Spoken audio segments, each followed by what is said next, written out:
অবশেষে আইনের জালে ধরা পড়লেন পুলিশের সাবেক মহাপরিদর্শক আইজিপি বেনজির আহমেদ। দুর্নীতি দমন কমিশনের করা মামলার ইন্টারপোলের সহযোগিতায় তাকে গ্রেপ্তার করেছে দুবাই পুলিশ। রবিবার জাতীয় সংসদের অধিবেশন শুরুতেই ৩০০ ভিত্তিতে দেওয়া এক বিবৃতিতে এই চাঞ্চল্যকর তথ্য নিশ্চিত করেছেন স্বরাষ্ট্রমন্ত্রী সালাউদ্দিন আহমেদ।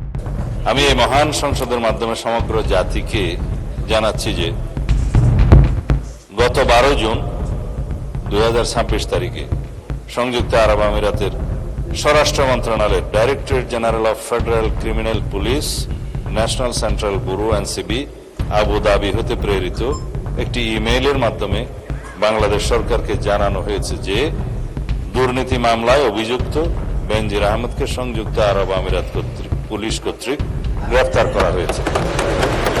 স্বরাষ্ট্রমন্ত্রী জানান, অন্তর্বর্তীকালীন সরকারের আবেদনের প্রেক্ষিতে ইন্টারপোল রেড নোটিশ জারি করে। বর্তমান সরকার মামলাটি নিয়ে গভীরভাবে কাজ করে এবং অবশেষে আমিরাত পুলিশ শুক্রবার তাকে আটক করতে সক্ষম হয়।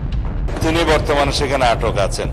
ইন্টারপোলের আইন অনুযায়ী গ্রেপ্তারের তারিখ থেকে ৩০ দিনের মধ্যে প্রত্যর্পণ বা এক্সট্রাডিশন আবেদন করতে হয়। সরকার অতি দ্রুত তাকে বাংলাদেশে ফিরিয়ে আনার চেষ্টা করছে। এটি বাংলাদেশ পুলিশের একটি ঐতিহাসিক সাফল্য এবং অপরাধী যত শক্তিশালী হোক না কেন আইনের ঊর্ধ্বে কেউ নয় বলে জানান স্বরাষ্ট্রমন্ত্রী সালাউদ্দিন আহমেদ।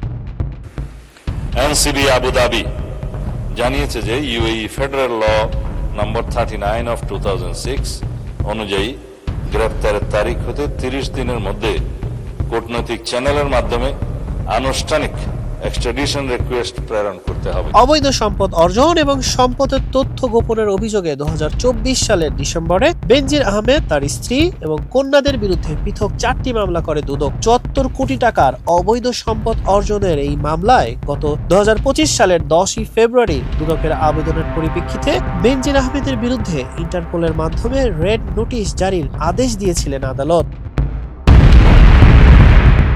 রেড নোটিশ জারির পর থেকেই বিশ্বজুড়ে শুরু হয় তার খোঁজ। অবশেষে দুবাই পুলিশ এই সফল অভিযান সম্পন্ন করে। মানব কনফিডেন্স।